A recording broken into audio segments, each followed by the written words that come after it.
Welcome to Navarero's online showcase video. Today we are finally taking care of the original industry chain. With other stuff, the farming industry chain, it was kinda fun for a bit, but it also got old because there really isn't any good progression to be had there for the longest time. So I decided to move over to this one, and while I still have a few things to say about the farming stuff, we'll get to that towards the end of the video. I want to start out by talking about the logging camp, the sawmill, and the iron ore mine. So, to begin with, we need to talk about the location here. And the location for the or for the logging camp has basically completely been informed by the location of our sawmill over here. To be clear, I don't mind the original placement, which is way further north on the northern end of that lake. But this little oasis in between all the mountains here, this is such a nice place that I want to have some industry over here, just to have a reason to go there more often and not just build around it. And the sawmill, while being a tight fit, it is a fit, and I want to keep it here just to also have a central location for this industry. After all, I think this is the single one industry that has the most connections to all the other stuff.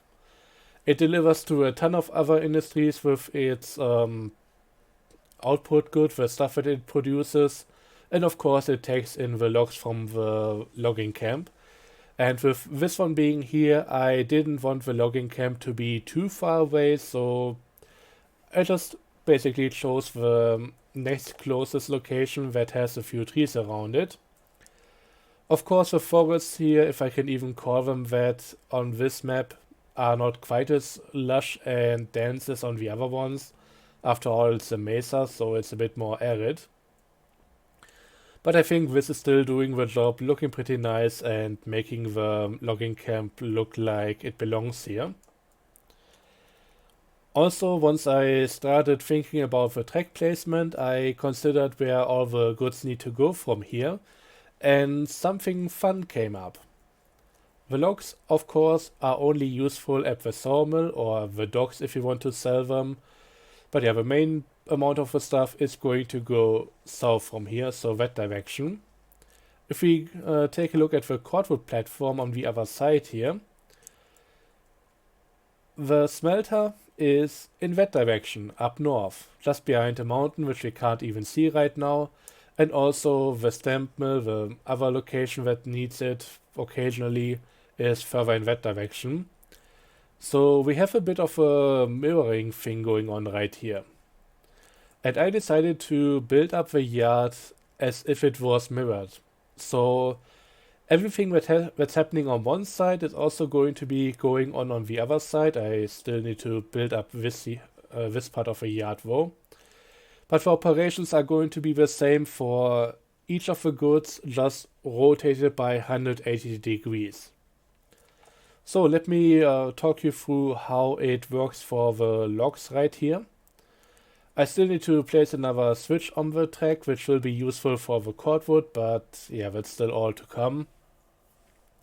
The main thing is, if I come in here with my empty logging cars, I go onto this track, and it takes me right up to the loading platform.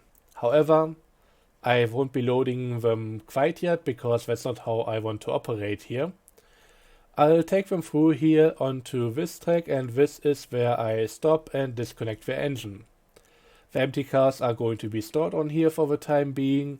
The engine will be moved further ahead, past the switch, and then reverse onto this track here. This will bring us to the cordwood side, but instead of really going there, we are just going to put it onto the turntable and rotate it by 180 degrees, so we are now facing the way that we need to go from here back out of the industry. And this also means that we can now reconnect to the train again from the other end.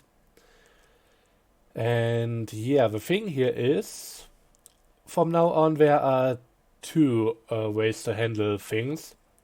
For a decently short train, I can just load everything in one go. But if a train becomes so long that I can't really handle everything at once, I can break the train apart, just get a few of the empty cars out at a time, and then once they are loaded, I'll just put them onto this track right here, which is really just a run-off for storage, ending in a stopper. So this is where all the loaded cars can gather again, and once everything is dealt with, I'll just take them out from here and back to the sawmill. So that's basically that entire operation here, and the main reason why I didn't do anything like that on the cordwood side is, first up, I'm lazy and I don't need cordwood right now, but I'm also still contemplating how long the train should be, and that's going to inform how much track I need here. If I was on my other PC, first up, I would likely just continue the MIA playthrough instead of starting on a blank map. But yeah, I would have enough hardware capacity to deal with a train that's easily 100 cars long. On this one, maybe I can get up to 48.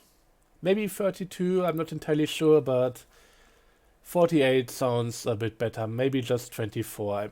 Once again, I still have to figure that part out, which is why I didn't build this entire thing yet, because once I have the amount of cars that I want to use, I need to figure out how long the train is going to be, and then I need to make sure that the track here is long enough to fit all of that. I'll get there at some point. But yeah, let's move on and talk about another little fun connection that I have here. Going further north from here, I actually made a direct connection to the main line close to the water wells. It had to be a bit of a bendy track because I'm trying to avoid the actual water well yard over there. And I didn't want to cut down too many trees because I cannot replant them on this one. I don't have that DLC. And I still hate that this has to be in a DLC and not part of a main game. But yeah, that's a decision on the dev's part. Or publisher, doesn't really matter. Doesn't change anything on how the game is, but enough about that. Anyways, we have this direct connection. And the main reason I have it here is because I've been occasionally bringing over some logs to the dock, also the output from the sawmill. The thing is, with this entire operation, I would like to go down the more direct connection. There's actually a track from here going straight to the docks, pretty much. The problem is, there's also this little plateau here. I think I may have 1.5% incline on this part, but this one is definitely at least 2%. And with a decently long train, my Eureka cannot handle that. So I decided to just have a quicker connection to go the long way around, but then also take advantage of this little channel right here where I don't need to raise the track up. So this is a slight detour, but a track that works for me in order to get enough stuff to the depot at the end of the pier in order to actually make a bit of money here. But yeah, that's its own thing. Let's go further down the track here. So we are heading down south again, and we are going to take a turn to the left here in a moment. Just to get back to the diamond interchange, which is just slightly south of the logging camp. So this is one of my main interchanges right now. Going north from here, this is where we have the forest with our logging camp. South, we have the little oasis with the sawmill. And going further in this direction through the tunnel would be getting us towards the starter area and the oil field. I shut down the other tunnel because I don't really need it right now. I was actually considering to go with double tracking here, but once I built this entire thing, I decided that it wouldn't be too tough building another one of these. but overlapping them and making everything make sense and have the two crossings that we have right here, the 90-degree crossing and the 45, for everything that I need to build here is just going to be a pain. So I decided against going through with it. We really need a better set of tools for this kind of stuff. Also, I'm not entirely sure if any of the crossings are fixed. The 45 degree, I heard that people had problems with them. So far, the one that we passed by a moment ago is the first one I have on this save. And I'm pretty sure that they are only a problem in one direction and I haven't gone that direction yet.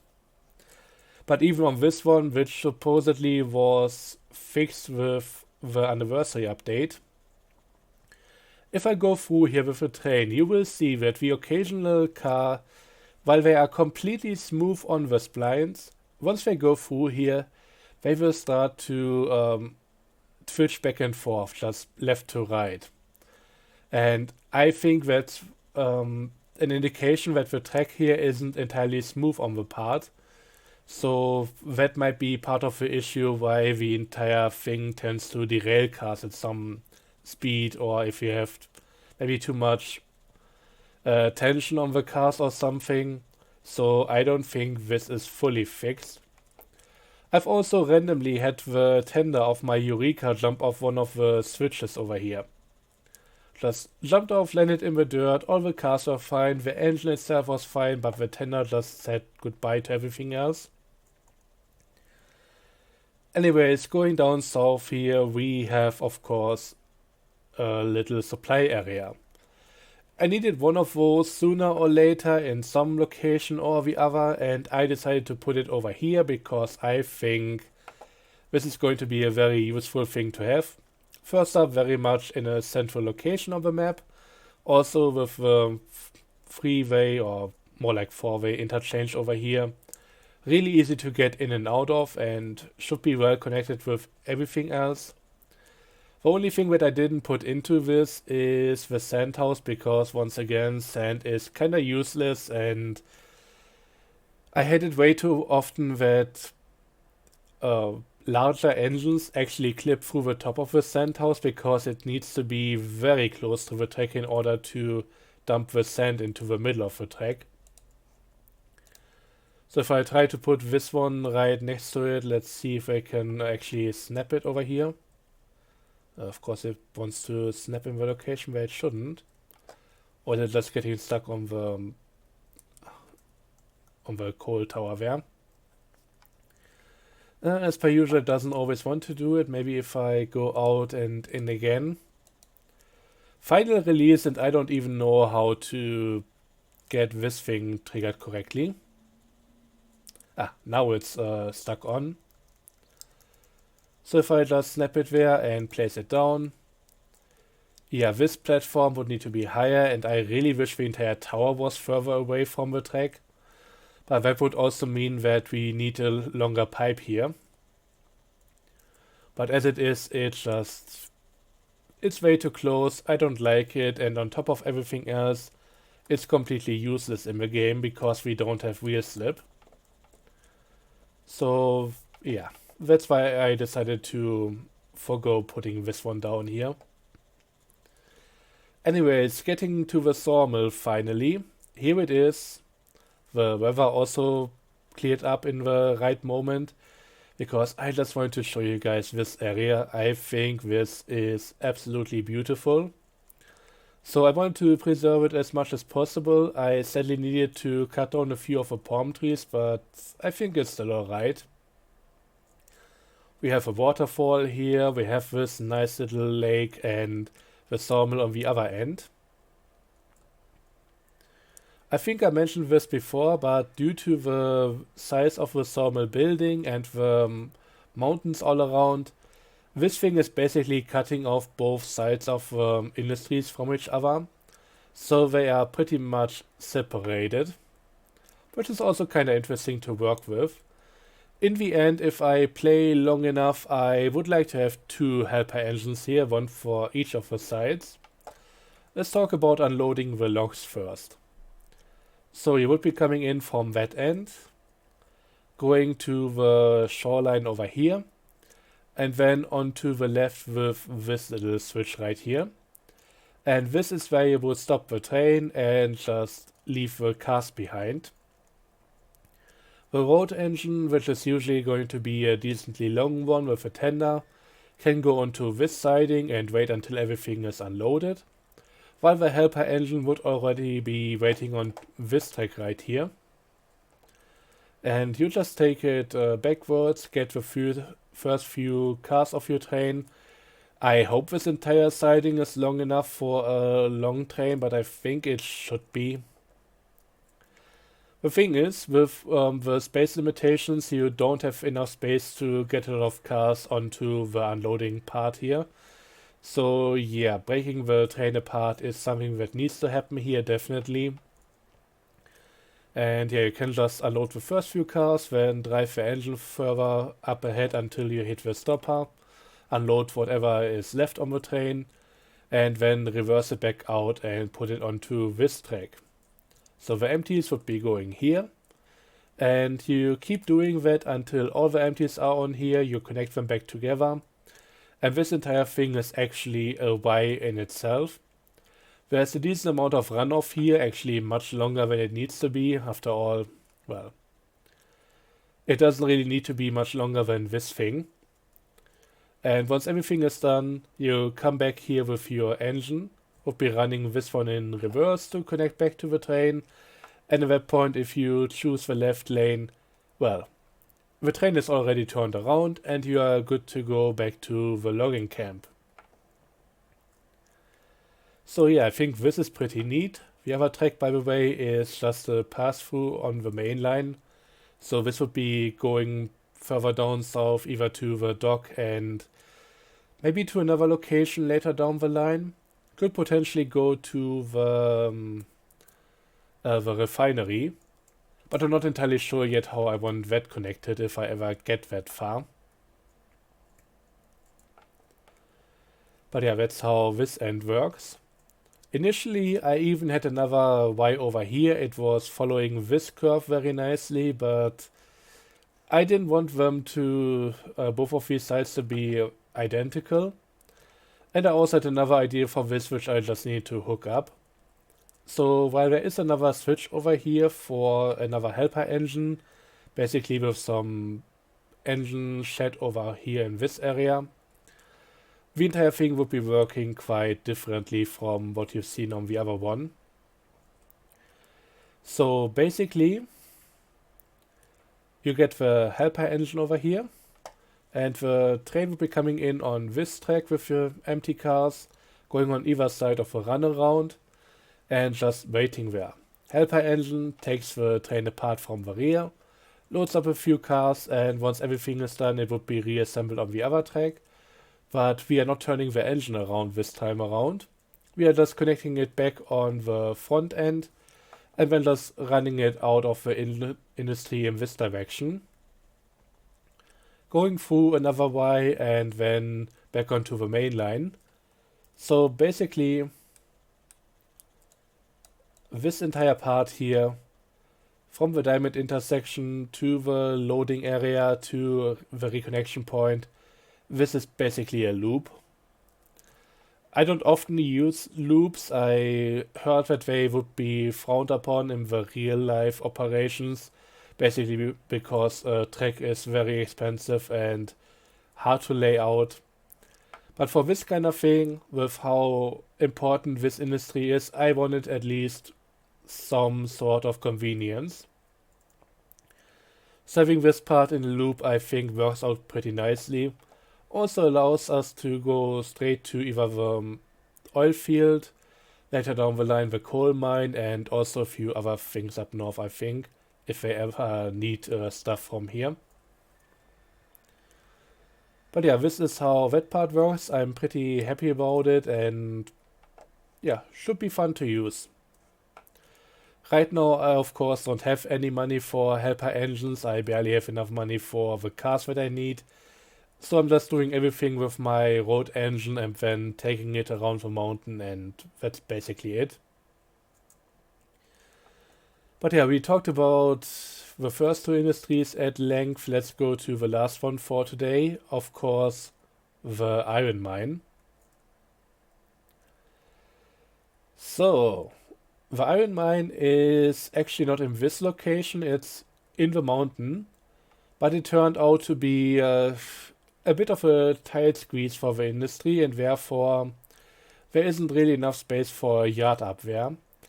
You just go through the yard at the bottom of the incline, hand over everything to the industry to the industry specific engine, which I still need to buy. I'm looking at the UInfa for this one. And then you go from there, all the way up here to the iron ore mine, which is on a ledge just right next to the northern lake, the bigger one here. Pretty cool location in my opinion, has a nice bit of space, but really not quite that much. So yeah, since my road engines right now are on the weaker side, I don't think it's a good idea taking them up here. Currently I need to take the train apart into sections of 6 cars if I want to use my Eureka to get the stuff up here. I mean, I don't really have much of a choice there. But eventually, hopefully I'll get another engine that can do it. And do so with quite a few more cars at a time. And my operations here were already designed for this. Initially I didn't even have this as a runaround. This just used to be 2 sidings ending in stoppers. One of them is still left over here to show you guys.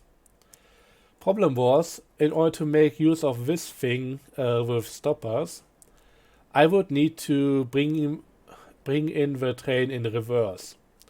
Coming in with the cars first so that I can store them on one of the sidings if I don't need them and want to get them out of the way, and having the engine basically push everything up the hill. I noticed that this was really not a good idea and therefore turned this into a runaround track, added a bit of runoff. I mean, really, you should only be getting here with your engine and not the cars, at least not all of them.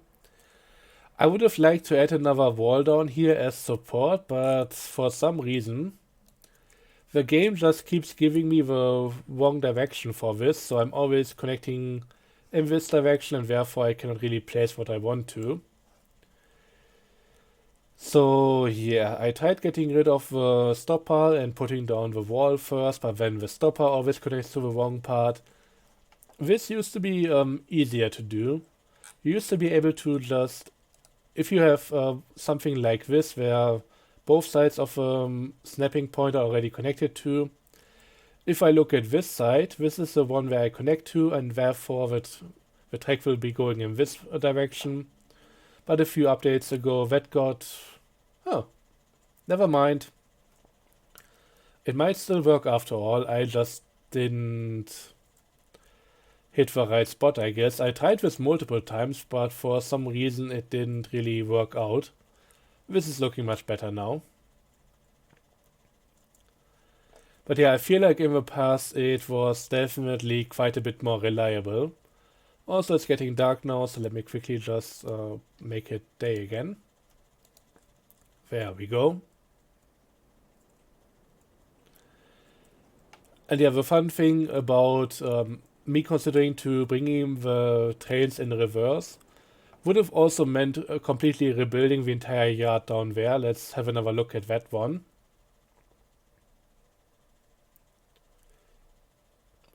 So coming down into the valley over here. I likely could also make a connection to that point, which would allow me to get to the dock much quicker. Because it should be another track just behind the hill here. It's a bit further to go, but I could build something that goes down here and then connects to that one. Just to make those trips a bit shorter, and I think I'm still going to need to do some of these in order to make enough money to continue and get all the stuff that I want. But yeah, the important part here is the yard is set up to deal with a lot of cars right here. One siding for the loaded ones coming in, one siding for the empty ones going out, and one siding to eventually store my hoppers. So yeah, this is where I would put my hoppers if I had some. That's gonna take a bit longer because right now I'm a bit broke on that end. I can maybe afford 3 of them, and yeah, I also need a better engine to make it up there with more. So sooner or later I might just end up delivering more stuff to the docks and yeah, just getting money that way. I really want to get to the iron ore because that's just such an amazing good to make some money with. But right now I just don't have what it takes there. But yeah, the yard here also has some setup for storing some coal. Likely will be putting down another water tower at some point, don't know which one yet. Just so that once I get my helper engine in here, I can actually keep it in here and don't need to go to the main supply area all the time. Would be kinda bad if I run out of fuel and then need to bring it over there and maybe have to pull it with another one. Let's get an engine which is basically a towing service. But yeah, this thing should be self-sufficient over here.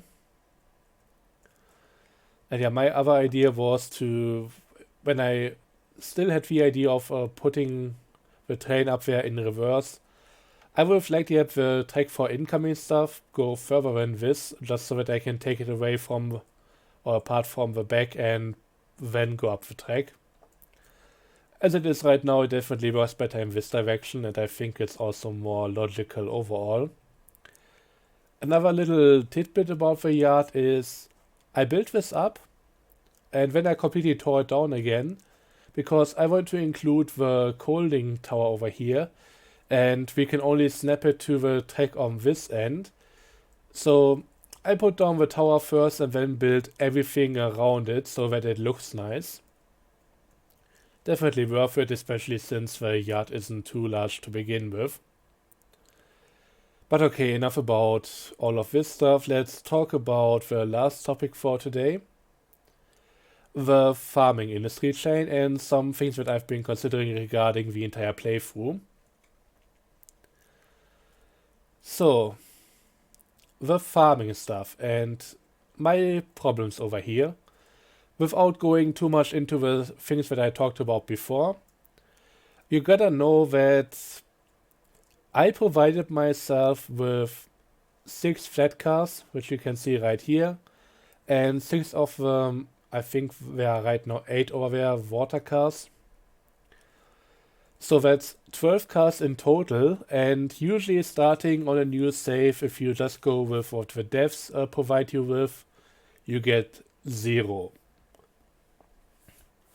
So if you really want to go down this route from the get-go, you would basically need to invest all of your money and make sure that you get at least some bulkheads or the boxcars before you run out, because neither the seed pallets nor the water can be sold at the depots, so you are kind of limited with what you can do from the get-go. And I feel like even what I have right now isn't really enough for what I need to do here. The main thing, of course, as mentioned last time, are the cattle cars. The reason why I'm picking this topic up again is because I think I'll just put some cattle cars onto the starting version of this save. And I may also make the engine at the docks free from now on. So basically, starting out over here, you would already have the dock engine. So this little porter would just be chilling here on the starter save. But I think what I would be doing is completely empty out the water and the firewood. So in order to do anything with it, he would at least need to put in the work to make it run again. But this is like $2,000 that you don't need to invest in order to make this operation run smoothly for you. And I'll likely also just add 2 cattle cars to the starter area. So that's the one at the oil field. just because I think without them over here, it's gonna be tough. I still think that getting the cattle cars from the get-go and being able to sell the cattle at the docks is maybe a bit overpowered, and I would like there to be maybe a tiny hurdle to get them, but without them it's completely unfeasible. Also, and I'm not entirely sure how I want to handle this, but really, I wish I could just start out with the longer cars. Having to wait until level 4 before you can get the long water cars, which, by the way, I've seen some comments that they apparently don't fit through every tunnel. There might be some that don't allow the stuff to pass through right now, which is a really weird thing, and I would expect that there are some other cars that might have the same issue then. But yeah, I don't like using the small cars, especially now with longer links and everything, which isn't even visible here. Yes, these are connected. It just doesn't show. But yeah, I think in the long run, the small cars are a pain to deal with, so I don't think it's a good idea already providing all the full-length cars on the starter save. But really waiting until level 5 and then having to invest into all of those, it's a bit of an ask. The bulkhead cars are much of a problem because at least they come in at level 3, but these ones, it's also kind of annoying that the only long car to transport the seed pallets is the box car. There isn't any regular flat car that can do that. The regular box car is the only one that has the ability to put the stuff on. So I'm gonna have to reconsider this, but another important part, which is more in regards to what I'm doing right here in the playthrough, if I'm handing out the porter for free and providing 2 cars for free for the starter save, I'll be reimbursing myself for that amount of money here because I used my own money to buy the porter and I don't have a cattle car, so I'll be looking up how much everything is and be giving myself that amount of money to make things a bit easier and get other operations going, because honestly, I've done this kind of grind multiple times and I'm a bit tired of it. I don't want to cheese all the money, but if I can get away without paying for everything, I think that might be a good idea. And I'm also playing with the idea in my head right now to maybe eventually just give myself like 50k or something, just to make a few things a bit quicker here. Because even with a fast engine, these deliveries, they take a long time, the map is large, and I would like things to be a bit quicker. So I'm going to have to see how I handle this, how I square the circle, and yeah, how I make this all work out. Because right now, after doing so many deliveries in each way and dealing with the bugs that the 1.0 update introduced, like the reversers sometimes causing a weird braking thing, and also some of the cars that are part of the train don't always start rolling when you actually activate the engine. It's kind of a pain, and I would like to not have to deal with it that much. So I'm going to see how I handle this and where to go from there. But yeah, I think it's important to still do something with the stuff in-game and not just cheat in enough money that I can do whatever. Because otherwise, if I don't need to do the operations, then I don't have a reason to optimize my yards, and therefore a lot of my motivation for this entire thing would be going away. So we'll have to see where I land on this, but I'm going to give myself at least some money. Maybe also enough to get the helper engine here. I think that might be not the worst idea. And everything else we'll have to see from there. But with that out of the way, as always, let me know your opinions on the matter. And see you guys next time. I hope you enjoyed. Till then, have a good one and bye bye.